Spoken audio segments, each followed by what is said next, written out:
All right, so why don't we get started? I'm sure there'll be some folks joining, but that's fine. We're going to jump in here. So welcome to today's webinar called The Payroll Model of the Future, Open Platforms versus Aggregators. And Happy New Year to everyone. I know we're 20 days into the new year, but I guess that's still legitimate to wish everyone a new year at this point in time. So I'm excited to kick off the first webinar of this year, and thanks everyone for joining us for this session today. My name is Marc-Oliver Fiedler. I'm the CEO of Payzaar, and in today's session I'm going to be joined by Trevor Townsend, who's our CEO and my partner in crime at Payzaar. So we thought what we do as we kick off the new year, new beginnings, right? We step back a little bit and take some time to take a look at what's happening in the global environment, take a bit of inventory and stock of some of the developments, some of the trends that are impacting organizations that are active around the world, and talk a bit about how that is how that's informing and shaping what's happening in the payroll environment as well, and talk about some of the different ways how organizations can start to transform their payroll operations against the backdrop of what's happening kind of at a macroeconomic level. So that's what we're planning for today's session. We have a pretty full agenda, so let me flip to that. So we'll kick it off by talking about why you need a global payroll solution. Talk then about what are some of the ways that global payroll has evolved and what we're finding today in 2022, what the landscape of different global payroll options and scenarios looks like. We'll dive a bit deeper into a couple different approaches, specifically the traditional aggregator approach and the open model approach. Then we want to talk more about, if you want to get started, what are some of the things to be aware of? How do you get going with the global payroll model? And finally, wrap up by taking a look at what's next. What does the future for global payroll look like? So that's what we have on our agenda. So to jump in here, let's start to talk a bit about some of the global changes that we're seeing. And Trevor, I'm going to kick this over to you to talk a bit about what's going on, what's shaping the organizations in the world today. There's lots going on, Mark. To answer your question, we're going to dig into that for a couple of minutes. First of all, delighted to be talking on the subject. Passionate about global payroll, and obviously one of the key reasons why Mark and I founded this business. So delighted to be here. When I think about global payroll, I think global payroll services are a response to the organization needs and organization drivers. And there's lots of them, and some have different levels of influence on why a company would opt for a global payroll approach. And I kind of broadly categorize these into four main categories. For me, it's the primary one is all about organization growth and strategic moves. So think about just organic growth, moving to different countries, maybe acquisitions, mergers, etc., and that causes some complexity in the global reporting and global payroll landscape. And we're going to dive into these a little bit further. Then we have drivers that you could categorize into cost or efficiency drivers. There's risk drivers there, and then I think with a more future-focused approach, how does the organization position itself for agility into the future? So we think about organization growth then, and the strategic drivers. Businesses start off, and no one really starts off thinking about how do I grow my business, but the first thing I'm going to do is put in a really, really good global payroll model. They think about growing the business first, and then doing whatever it takes to put the right kind of controls in place around the organization for where the organization is at its level of maturity. One of the things we are seeing, and this has really accelerated in the last number of years, is that businesses are now internationalizing at a far earlier stage in their evolution.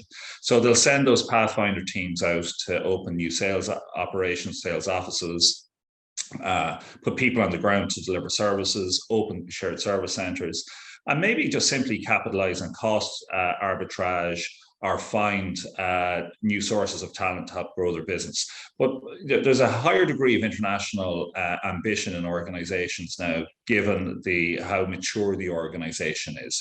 And that's certainly stretching the need of the organization to put the right controls and processes in place. And that organization growth, that is, we just want to get into new countries, and we want to pay people in those countries for whatever reason we're there.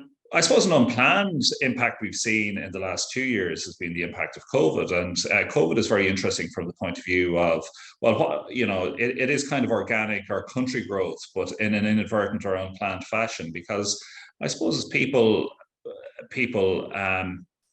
kind of responded to the various measures that are implemented by national governments to combat COVID, they decided to work in places that they were more comfortable working in, and that has left the organization now with key members of their team distributed around the world in countries where they don't have an office, so or a direct presence. So there's that kind of organic driver. Then there's strategic moves, and these happen all of the time, right? So the amount of activity, the amount of corporate activity at the moment, mergers, acquisitions, disposals of part of a business, they're happening all of the time. And what that's doing is if a business is buying another business, they'll go through their financial due diligence, but really in the very early stages, they want to get control of the core data around the people in the business, that core payroll data, just understand what's going on with the pulse of the business.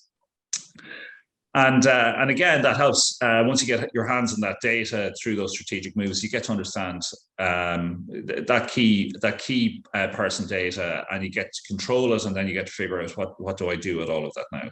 So those moves, I think, those organizational growth moves are kind of a key organizational driver.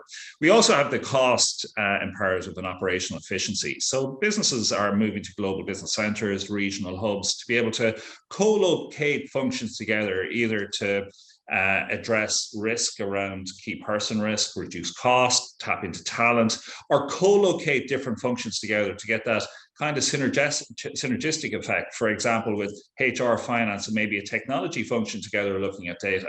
So that's moving forward as well. So that's, those kind of cost imperatives driving the business forward. Risk, of course, plays a fairly fundamental role anytime you talk about payroll. So payroll represents about 70% of the cost base of most businesses today. It's a controlled financial transaction. It's audited, and historically, it's been an area of the business that's been subject to fraud. So companies are very attuned to managing the risk around core payroll processes, making sure that the right controls are in place to pay people properly and have the necessary rigor around those processes. But there's also an array of other obligations on organizations around the area of payroll. So are we compliant in all of the jurisdictions that we've planned to be in? And since COVID, all of the jurisdictions that we are now in by default. And can we stay on top of those obligations and take a look at contracts of employment, terms and conditions? Are they still current for our business? And there's also things like business continuity. So I mentioned key person risk already. And how do we manage those risks as the organization scale? And of course, information security is ever present. So that's over the last number of years, we've seen legislation in lots of countries around the world increase in this area. So it's an ever-present concern. So if you have an organization trying to manage those risks, are you better to concentrate the management of those risks centrally or globally, where you have expertise not just in transactional payroll, but also in the wider global payroll concern to help manage those risks? And then business leaders are positioning the organization for agility. So without doubt, the rate of change we're seeing in organizations is picking up, and it's only going to accelerate. Technology is driving it. There's a globalization is driving it, and it's just reality. We've already spoken about mergers and acquisitions and the need for agility to be able to absorb those big transactions into a business, to get the most out of the investments that that your company makes, and as part of that, how can we position ourselves in payroll functions to be agile, to be able to support the business in those moves? Talent acquisition is now borderless. So COVID has kind of forced the issue, and organizations have now swung to hybrid or remote working models to support delivery of business services during the COVID crisis. But now this is how people are reevaluating how they want to work and where they're most comfortable working. So therefore, when we think about how the business is operating, the need for agility, pace of change, we kind of need to think about things that global payroll processes can do to help, push out later cutoff dates, help support onboarding staff where the business finds them, not necessarily where you're currently operating. So those kind of mega trends are within the organization are real drivers and real stimulus towards adopting a global payroll model. So they're the few kind of highlights, Mark, I'd focus on, and I think that's kind of the state of play. It's moving, it's in flux, and maybe over to you, Mark, to add some comments to that, or to think about the state of the payroll professional today and how it's operating today. Yeah, let's talk about that a bit. Actually, before we get into that, I realized when I opened up, I forgot to mention that everyone's lines have switched on mute. If you do have questions, please put them in the chat. You can just click the chat button at the bottom of your screen. The session is being recorded, and we will send out the recording within the next few days. And also we will have some time at the end of the session to answer questions that may come up. So just to get that out. Yeah, so let's talk a bit about the state of global payroll and what makes global payroll interesting and challenging. And probably many of these things, I know for people on the phone here, is kind of preaching to the choir. But look, when you're managing payroll in a multi-country environment, what you find is, because payroll is, at the end of the day, it is hyper local, right? You do need to make sure that you pay your employees, that you submit your filings in accordance with local laws and regulations, which are different from country to country. You will need different experts, different local payroll systems on the ground. And that means you end up with lots of disjoint systems, right? That each operate in their own specific country and jurisdiction, are good for that local environment, but they're not connected. They don't talk to each other. So you have lots of different local partners, lots of different local systems, fragmented communications across that global environment. Your data will end up sitting in lots of different local data piles and data hubs. Many of the organizations that we're talking with find that their processes in that environment are still very, very manual. Even today in 2022, a lot of the day-to-day activities that payroll professionals are working on is still governed by emails, spreadsheets being sent around, data being copied and pasted manually from one spreadsheet into another. And that obviously, is very time consuming. It opens up the risk for error, and in the worst case, also for fraud, which payroll is always vulnerable to.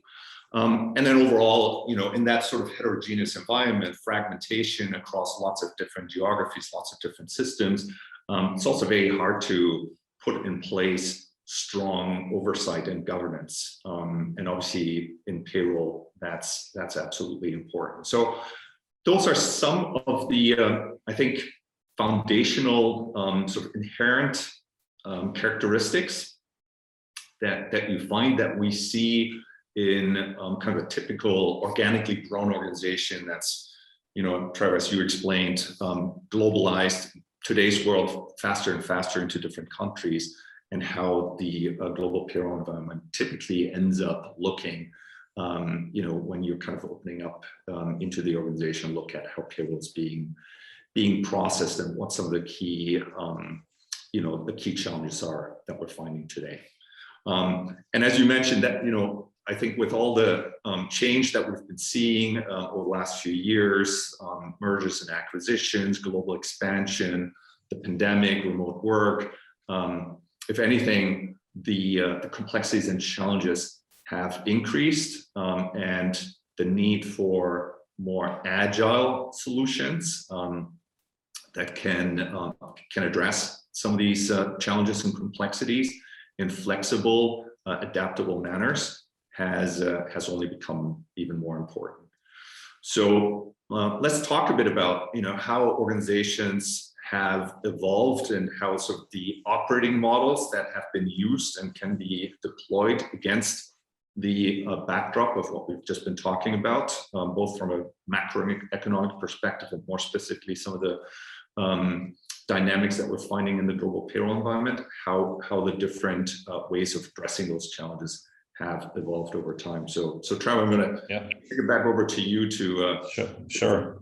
A history lesson, maybe in a way. Yeah, thanks. So we've kind of discussed what's driving the organization to a global payroll model. So we've seen those drivers, and we can see how payroll is in terms of how it's been done inside the business, how that can be cumbersome and needs to improve. And I suppose, as Mark says, a little bit of a lesson. How did we get to the point we had today? And in fact, how did the payroll industry, so the payroll providers, how have they responded to support businesses?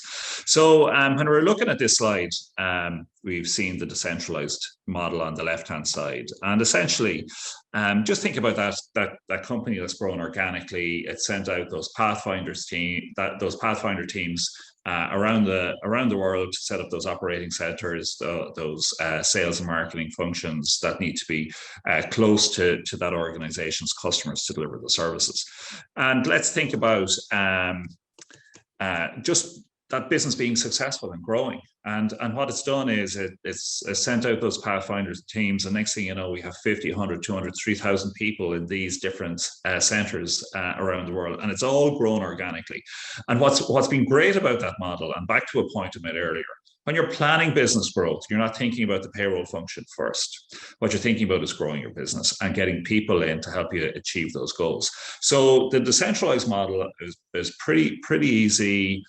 Find someone that'll help you set up an entity, and find someone that'll help you process your payroll in country and focus on your business objectives.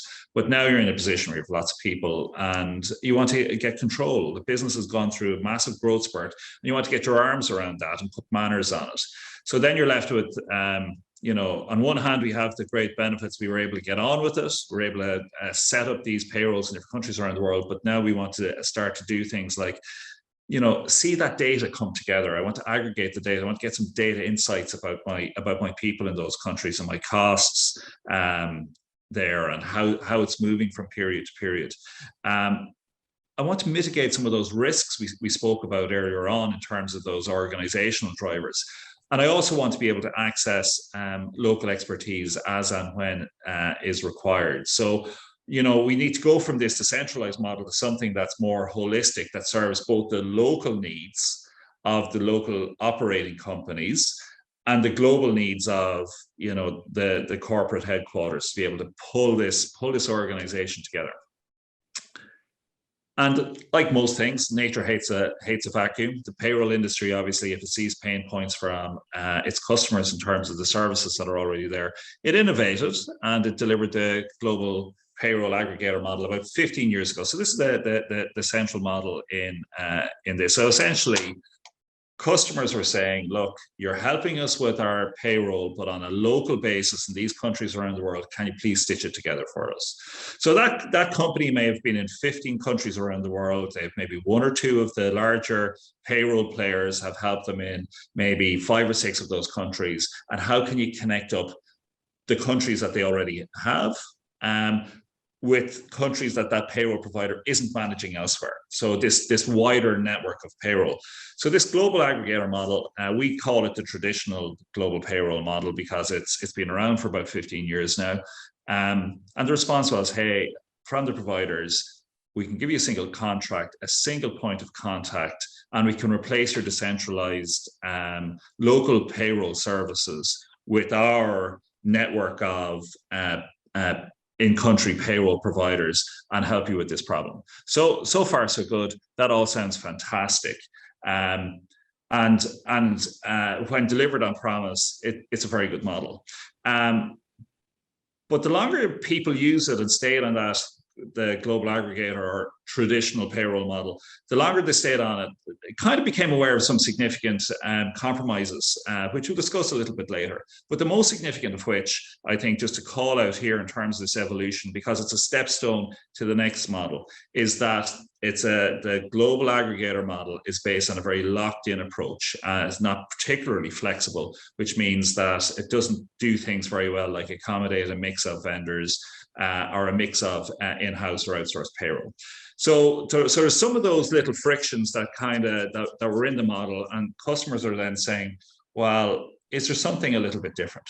And I think the latest response to this evolution helps to address some of those shortcomings. So the global model kind of pulls together the choice available from the decentralized model with some of that central control, transparency, process standardization, data visibility, and connectivity of the traditional payroll aggregator model. So what that does is it enables that kind of hybrid model, or the new open network model, enables things like the organization to move to that global shared service center, while still being able to access the local expertise of that local payroll provider that you might already be doing business with. So again, it's an innovation on these models. But again, like this open platform might sound a little bit edgy for payroll. I got to throw the ball back to Mark now and just see how we might be using open models in other parts of our lives. Yeah, look, I think it's an interesting evolution, right, that we're describing, that we're seeing in the payroll world over the last couple of decades. And I think it's always interesting to step back and see, what's happening outside of payroll and how have other industries and other marketplaces evolved. And I think we're seeing something very similar, and have been sort of observing similar trends in other industries, where we've kind of gone from decentralized ways of purchasing, procuring, and getting your services, which then became more centralized with the arrival of franchise models and global chains. And these are just some of the examples, from different industries: hotels, hospitality, restaurants, movies, entertainment, supermarkets. Which, in the 90s, that was sort of the big thing. The franchisees, if I wanted to, stay at a hotel and I've never been to a city before and I travel halfway around the world, the safe bet was to book my place with one of the big chains, the Hiltons or the Sheratons or Marriotts, and I knew what kind of service I was going to get. And I would speak to someone in my language and so on. But that's all changed now, just, very dramatically over the last 10 years or so, and really driven by the arrival of technology and, the internet obviously being very central to that evolution. With this emergence of open platforms, network type of solutions. And again, we're seeing this across lots of different industries. Some of the examples on here, Airbnb, Booking.com, obviously in the hotel and hospitality space, Uber in the taxi world, Upwork in terms of finding freelancers and resources. Amazon essentially, again, gives you access to products that before you had to go out to lots of different local vendors and you couldn't even find them in many ways. And now suddenly you have access to this plethora of products and services through one central marketplace, one central hub that gives you lots of choice, lots of visibility into what's available, right? And allows you to transact with these different local service partners and vendors in a standardized, reliable, and secure and transparent manner. And I think in that sense, the evolution that Trevor was just talking about, from a decentralized payroll model to more centralization, closed network, similar to these franchisees that are on the slide here. That, you know, if you wanted to stay at the hotel, you had to stay at the Hilton. You couldn't say, well, but I'd really like to, you know, stay at the boutique hotel. No, it's the Hilton. It looks the same as you know, anywhere. To these more flexible open models where you can pick and choose. You know, you can see who's providing, you know, the kind of solution that best fits your needs. You know, maybe it's not always the big brand name, and so, you know, I think that's a fundamental trend that we're seeing in our lives, and you know, I think that very directly translates into the payroll world as well. And if anything, it's kind of the payroll world that we're starting to see catch up with this kind of dynamic and these kind of trends that have already transformed some of the other industries all around us. So with that, let's dive a bit deeper into it, Trevor, and talk a bit more about, you know, why should I try to transform my global payroll, and what are some of the benefits that I can get by going through such a transformation? Yeah, thanks, Mark. So let's focus on the benefits. Look, no matter what global payroll model you choose, I think there's some common benefits across the global payroll model. And for me, the first point is all about just knowing what's going on in the business from a payroll perspective. So, you know, what does that mean? It means, I think, you know, understanding that you understand what your payroll process looks like, and that your teams around the world or in your shared service centers are operating to a known, documented and standardized type model, so that it helps you to produce, you know, payroll right each time and on time each time. That's the first part of that.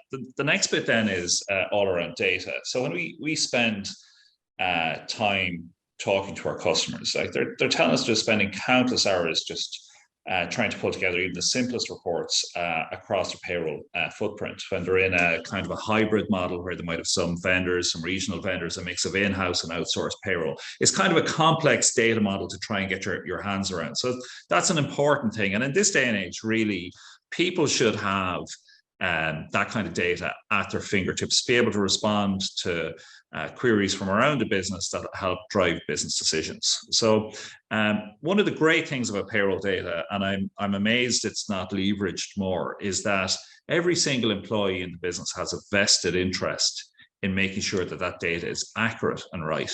It's data that represents up to 70% of the cost base of the business. Tremendous insight to be gleaned from it. So I think having a global model that helps you to report across that data is essential. And the next bit about knowing what's going on in your business is just a compliance angle. You know, help you to make sure that you're, again, operating to the best possible standard you can in relation to the various dimensions of compliance in those local markets. But also from a financial due diligence perspective as well. So that's the knowing what's going on in the business. It also helps you then, when you think about your data, not just in the context of I have my data together, but the data flows around the organization. Having single platforms help you to control those flows, but also helps you to leverage the investments you might have made in HR, in central HR systems, in central finance systems. And payroll is a big consumer of data coming from, for example, HR or benefit systems. And it's also a big supplier of data going to finance systems. Remember that 70% figure, that payroll data and labor-related data represents 70% of a company's cost base. So by having a global model, you should be looking to drive higher data quality standards and better data flows. And of course, when we think about flowing that data, and if we're able to automate as much of that as possible, it helps to alleviate the industry of checking that payroll professionals are performing today. That industry of checking and aggregating data from source systems. So think about your payroll changes that you need to put together for each payroll cycle. Checking the data that comes back from your payroll vendor in terms of the accuracy of the payroll that's being calculated, and being able to automate those processes in ways that eliminates lots of that needless checking. So I think that data quality issue is huge. Also, then, one of the big drivers in organizations is moving to regional self-service or regional shared service centers or global business centers. And a global model or a global platform helps you to enable that global business model, because what it does is it gives you a layer between your users in the shared service center and what's going on in the local payroll engine by integrating these together. Now think about if you want to move to a shared service center and all you're doing is taking access to all of those local payroll services or those local payroll engines, and just the practical stuff, managing logins, making sure that you have users that know how to use those local systems, different languages. It all becomes very, very tricky. And all you've essentially done by moving there without a global platform is shifted a problem from a local country office to a regional center or a global center that's many time zones or many hundreds or thousands of miles away from where that local payroll needs to be done. So you've just transferred the problem. So that's a key area. And then around governance, right? So if we were able to think of a situation where we've moved to a global model, we have good tools and technologies in place, and we're able to automate much of this data flow, what we should be able to do then is to switch some of our focus away from transactional payroll processing, but maybe into some of the things around governance of, pay elements, contracts of employment, keeping on top of local shifting regulation, and helping the local business units consume a lot of this. So for me, I think they are kind of some of the key benefits. As I say, I think it's whether you move to an open model or a traditional global payroll model, I think there's some of the key benefits that you should hope to achieve. So I think with that, I'd like to hand back to Mark, and maybe some comments on that, Mark, or maybe taking a more in-depth look at the traditional global payroll model and see how we work forward. Yeah, no, I think you mentioned a lot of great points about the benefits. The point about the richness and the value of the data resonates a lot with me. And someone I recently spoke with said, the great thing about payroll data is you have as many auditors of your payroll data as you have employees in the organization. Because every month you send out your payroll data, someone will check that it's accurate. And it's a funny statement, but I think it's very true. I think it's of great value and something that today in many organizations probably not fully taken advantage of to the degree that you could, or the organization should be able to leverage that rich detailed, up-to-date information that resides in the payroll systems. I think part of why it hasn't been leveraged more is because it's hard to get to the data. Now, the aggregator model that we'll talk here more about in this slide tries to help to overcome some of those challenges and complexities.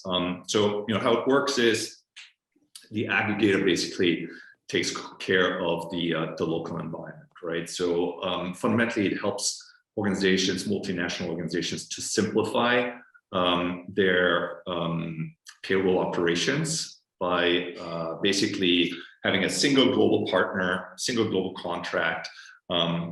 You work with that global aggregator as your point of contact, so you don't have to worry about selecting, vetting, managing the local payroll partners. If something is amiss or goes wrong, you go to your global aggregator account manager and you talk to them to help you to get it fixed. which is very appealing when you have lots of different countries. So bring some simplification in your day-to-day payroll accountability and activities. It helps to standardize your inputs and outputs. Typically, you have some common templates that are being established in terms of how the data change information is being captured in templates that are consistent across the different countries. And then you will also get output reports back in a consistent manner from the various different local payroll operations.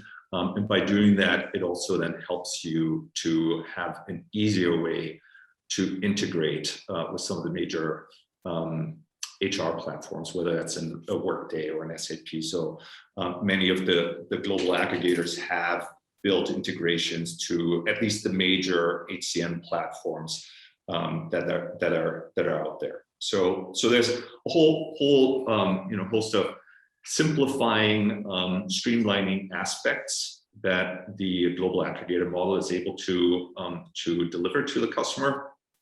There are, however, also some things to be aware of when you do look at adopting a model like that. So number one, it is predicated on that closed network of sort of proprietary partners, local payroll operators, either the aggregators' own local staff in the countries where they have their own local presence, or specific exclusive partners that the local aggregator has put in place as their local franchise partners to deliver local service. So that means if you're looking to take advantage of this kind of model, move into an aggregator solution, you first need to essentially rip out your existing local payroll partners and solutions that you've put in place and replace the local payroll system, the local payroll partner with the one that is mandated and stipulated by the global aggregator. So that can be a very time-consuming and disruptive process, changing a local payroll. It's a bit like performing open heart surgery while you're trying to pay your employees. You're switching over from one vendor to another. Typically not something that we want to do all too often. The next thing, though, then is once you've gone through that change, which obviously could take, depending on the size of the organization, could take months or years to fully roll that out across the organization. Now you're kind of in this close network, and in a way you're locked in. What that means is, network's always as good as the weakest link in that network, in that chain. And so if you have certain countries where you're experiencing difficulties, you're not getting the responsiveness or the service quality that you're hoping, expecting to get out of that local partner, you're more or less stuck. It's not like you can just say, well, listen, I'm not happy with this local service team here. Give me a different one. The aggregator has their network of local payroll operators and service teams that they work with. And so your only choice then is ultimately to say, look, I'm going to take this local operation out of that network and find a different local solution, a different local partner. But the implication then is basically that no longer integrates and connects up with the rest of your network. So that becomes a bit tricky. We're also seeing that in that sort of setup, typically the communication goes between the customer and the central aggregator's service team, and then it goes back out to the local payroll operators, the people on the ground. And so that creates a bit of this delay in terms of getting issues resolved. So between the time that an issue is detected and the information makes it all the way to the people that actually know the answer in the local environment, that makes its way back then through the aggregator's hub back to the customer. That can take, especially with time zones, can take days. And sometimes there's also information getting lost in translation in the middle of that. So that sort of disintermediation in the communication can become quite challenging.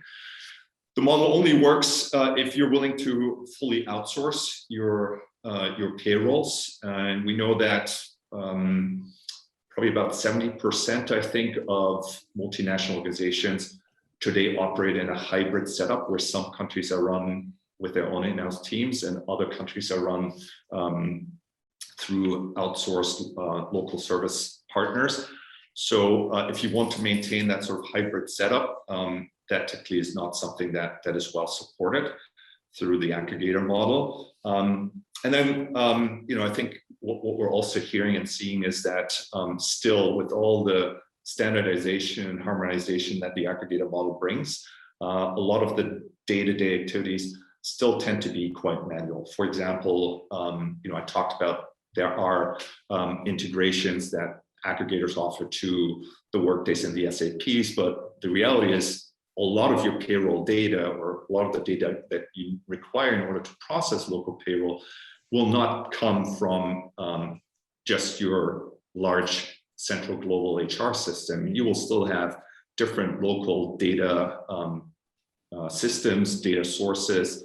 Sometimes that might just be a local spreadsheet that your sales team maintains, who gets what amount of commission. And being able to take this information and incorporate that into your payroll process, then a lot of cases still ends up requiring a lot of manual effort and manual data wrangling. So those are some of the good sides and maybe the not so good sides about the global aggregator model. Does address some of the complexities that we talked about in terms of the fragmented heterogeneous environment, but also comes with other challenges that as a customer you need to be aware of. Now let's flip over then to talk a bit more about contrast this to the open payroll model that Trevor already introduced, and talk us through what the open payroll model looks like and how that works differently from the aggregator model. Trevor, if you will. Sure. When I think about global payroll and when I describe the open global payroll model, I kind of like to let people know that, at its core, it's still payroll, right? What we're doing with an open payroll model is we're just reimagining how global payroll can be delivered to meet the needs, those organizational drivers, and the demand that organizations have around global payroll in a more dynamic, faster paced type world, right?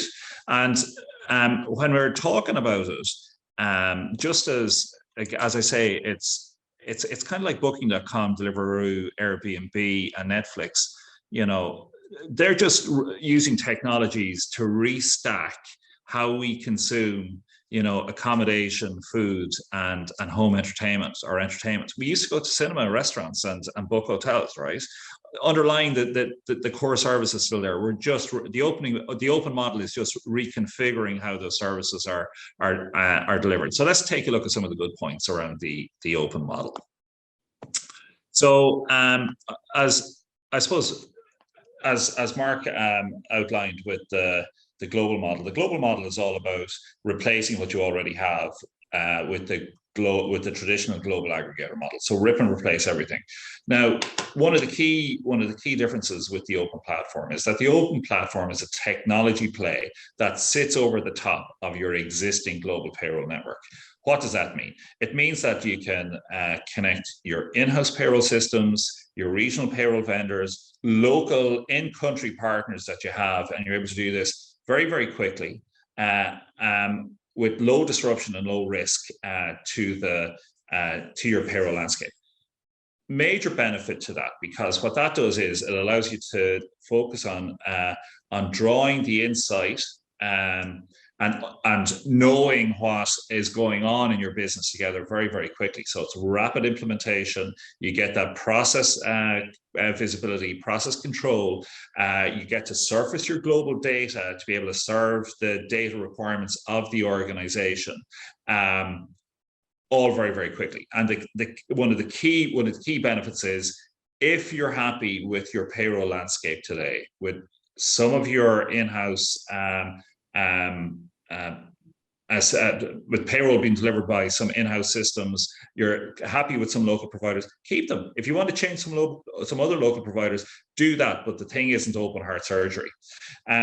What it also does is it creates a direct connection between you and your local team or your local service provider. So when we go on holidays, or when you go to book a restaurant, you're on OpenTable or you're on TripAdvisor.com trying to figure out, where's a good place to eat, where's a good place to see. You're going to look at hotel ratings or accommodation ratings on Booking.com. We value in our personal lives that local knowledge, and certainly payroll is a hyper local service. So having that direct connection to your local vendor allows you to do some things like operate to later payroll cutoff dates, which has a major operational impact on how your global payroll teams operate, right?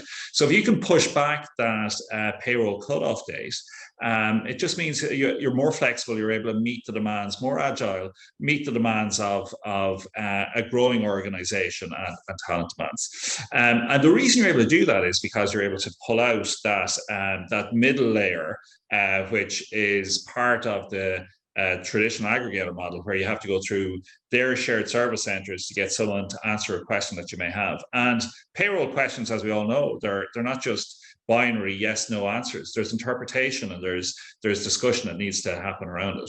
And because you're directly connected with your local provider, we believe you're able to negotiate global payroll but at local prices. There are some, in the interest of fairness, there are some things you should be aware around the open model. It's a more hands-on approach, right? Because you're not dealing with just a single vendor. You're dealing with your local providers directly, and that's just a little bit extra work for you in that.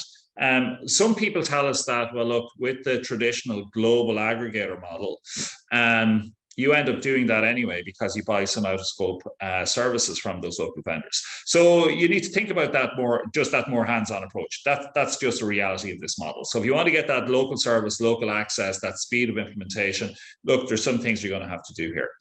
It's new. It's new. It's using technology to reimagine how global payroll can be delivered, and therefore it's less proven than dealing with some of the larger global players. But look, 15 years ago, there was no global payroll aggregator model, and that was started, and that's flourished, and this is the next iteration on that. So I suppose that's just a fact, and in 15 years' time, it will be the most proven model. And again, around finding ICPs when you do your expansion, again, what you need to do, you need to work with your open platform model vendor to find some ICPs that suit you. But the great thing about that, though, is you get the choice over the scope of service you need and what you need to do. So what I want to move back then, and I suppose bring Mark back into the equation to see if he's any additional views on the comparison. No, I think I do, and I think it's a good segue here into the question. Okay, so understand the different concepts.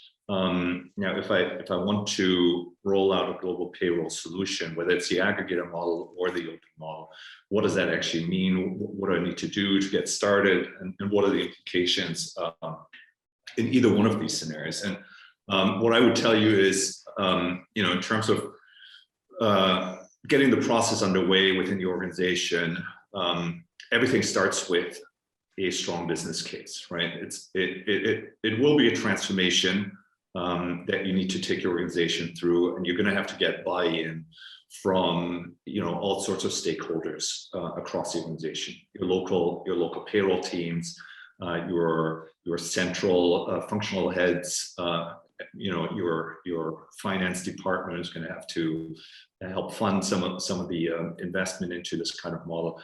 So you're going to need a strong business case that typically needs to articulate, number one, what are the benefits why should we do this, and what do we expect to get out of it in terms of cost savings or service and quality improvements or risk mitigation, which need to be ideally quantified and supported with actual data.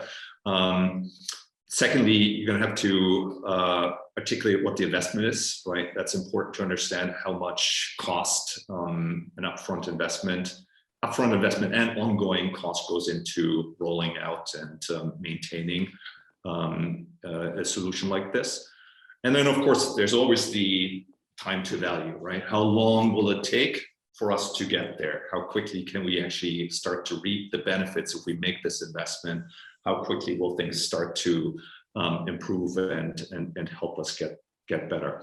And I would say, if we're looking at these two different models that we've been talking about, on the first point in terms of the returns and the benefits of the business case, as Trevor has already outlined, ultimately both models are trying to achieve fundamentally some of the same sort of positive outcomes in terms of standardizing your payroll processes and operations, giving you better access and visibility into what's happening in your payroll environment, better management controls, allowing you to aggregate your data and get deeper, stronger insights into your employee data. So the outcomes, I think, are quite comparable in many ways. How you get there, the path there is very different. So items 2 and 3 in your business case will, in all likelihood, diverge significantly. So in the aggregator model we talked about, it's going to be disruptive. You're going to have to replace your local existing local vendors, and that takes a lot of time, resources to do that. It can be quite risky. The longer it takes, the more risk there is that the transformation gets stuck somewhere along the way. You're going to have to convince, obviously, all the local stakeholders to let go of their existing local solutions that they've maybe grown very fond of and they like to work with. So also in terms of just the internal political convincing alignment, that can be quite challenging. And as I said, the longer an implementation like that takes, the more risk you run that implementation fatigue starts to set in, new priorities emerge, senior management starts to focus on new things, and you might never get fully through that rollout and the transformation. Very different in the open model, since, as we discussed, you don't need to change your local vendor landscape or system landscape. You basically just saddle on top of your existing vendors as long as you're happy with the ones that you're currently working with. So that then typically means very fast implementation. We're talking about rolling out this kind of integration connectivity within days or weeks, depending on the size of the organization, but not months or years. And that also means you're able to get quick wins, right? Especially since these open platform solutions allow you to also have a more modular rollout approach in terms of what you roll out, because you don't replace the underlying infrastructure. You don't replace the actual local payroll service. So for example, you can roll out just a data aggregation and reporting solution without changing anything in terms of local reports, anything in terms of local vendors, and you can do that super quickly and start to generate some real deep insights and some real value for the organization, which then will give you the support and buy-in from the senior management to say, great, if you can do that, let's start to implement more and optimize more, and take the next steps in getting more value out of an integrated global payroll model. So ultimately, I think, as I said, the benefits in both models are quite similar. The business case will look very different, just given on what it takes, what you need to put in place in order to start reaping those benefits. So with that, and I know we're coming up to the top of the hour, Trevor, just maybe in a few sentences or a few minutes, a little bit outlook on where does this take us next? Yeah. Look, I've been delivering products and services to the HR and payroll community for 20 years now, and I think it's the most exciting time in my career to be involved in this space. businesses are expanding globally at a rate never seen before. I think we're waking up to the value that payroll's at the nexus of HR and payroll data flows, and we know that those data flows, like that's the next gold rush. We're at the start of that next gold rush, right? So incredibly valuable data. Technologies are enabling services and connectivity like we haven't seen before. And we're also seeing organizations with a growing global distribution of staff. So look, I think change is inevitable, right? And people are uncomfortable with change.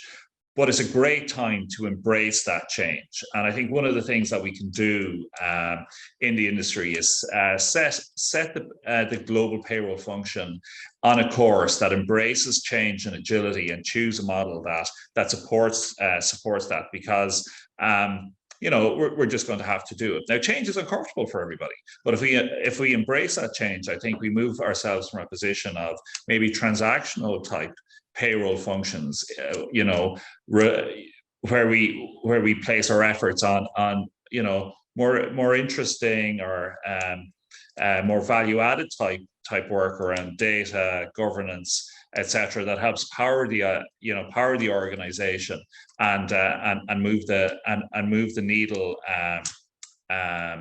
in face of that like increased pace of change. So for me, I think it's a super place to be in the organization, and I think embrace agility, and the future will be very, very bright. Fantastic. Well, listen, let's leave it here, because we've only got a couple minutes, so we'll wrap up this part.